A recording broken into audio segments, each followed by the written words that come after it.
make it a part of your day, young Muslim and old Muslim and male Muslim and female Muslim, in a time where sin has become pervasive and invasive in it, as every, make a lot of istighfar.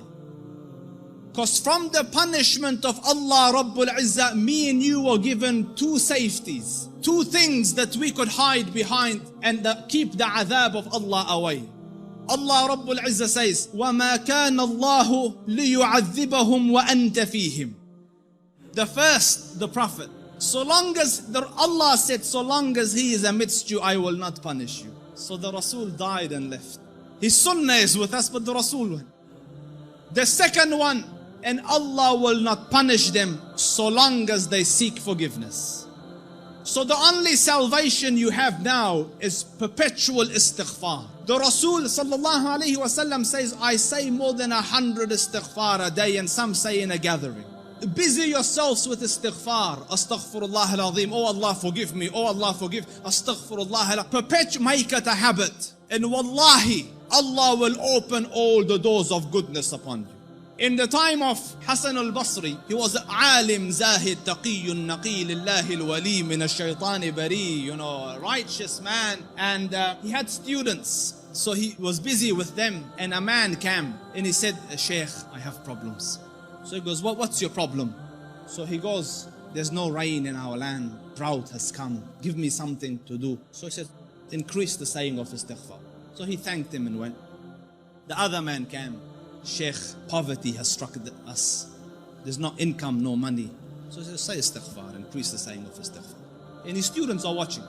Third person came. Sheikh, I can't have children. So increase the saying of istighfar.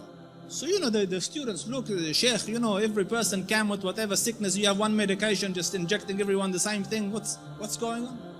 So the Sheikh said, it's from the Quran. فَقُلْتُ اسْتَغْفِرُوا رَبَّكُمْ إِنَّهُ كَانَ غَفَّارًا يُرْسِلِ السَّمَاءَ عَلَيْكُمْ مِدْرَارًا وَيُمْدِدْكُمْ بِأَمْوَالٍ وَبَنِينَ وَيَجْعَلْ لَكُمْ جَنَّاتٍ وَيَجْعَلْ لَكُمْ أَنْهَارًا.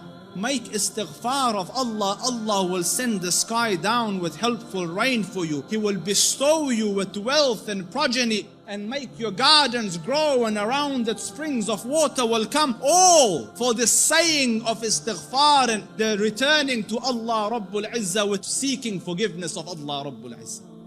Make istighfar, Muslims. Amidst the scholars of the past, one of the famous ones is Ahmad Ibn Hanbal.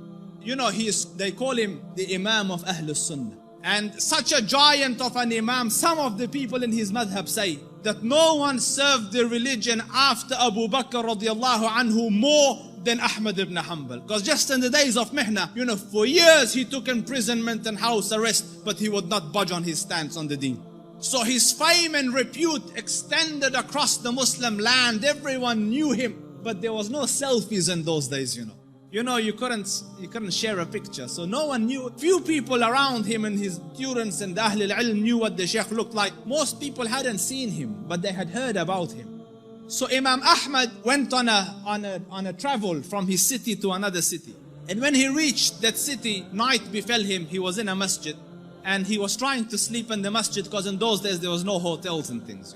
So the guard came and he said, get out of the masjid. So he said, listen, I'm a traveler. I don't have anywhere to go.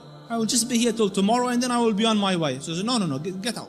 So the Shaykh went and sat outside the door. Can you imagine? This was a man, who, when he used to walk, hundreds would be walking with him and they would kiss his head and hold his books. Imam Ahmad was Imam Ahmad.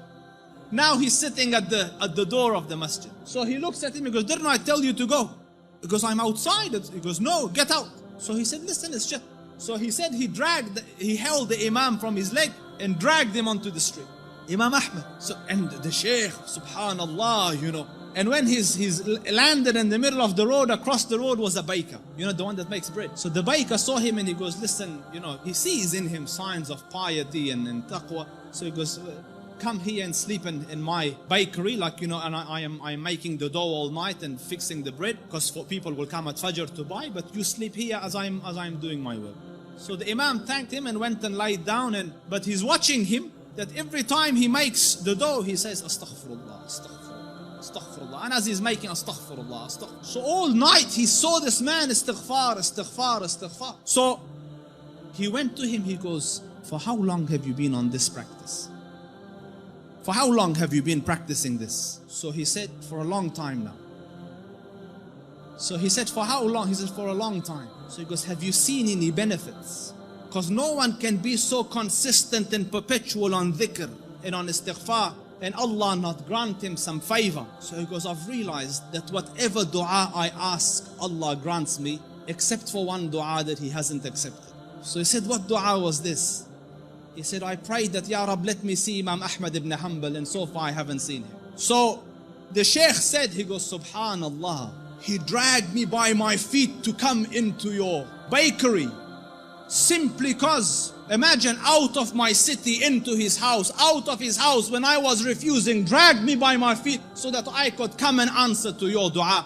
فقلت استغفروا ربكم إنه كان غفارا يرسل السماء عليكم مدرارا ويمددكم بأموال وبنين ويجعل لكم جنات ويجعل لكم أنهارا. My dear brothers, turn to Allah Rabbul Izzah. Wallahi, I don't say this as a nice to say, but all of the problems to all your answers is Allah Rabbul Izzah. Your refuge from every difficulty is Allah Rabbul Izzah. Turn to Him with it. Wallahi, turn once to Allah Rabbul Izzah, and you will find your Lord more merciful and more accommodating and more accepting than the kindest of the kind of this world.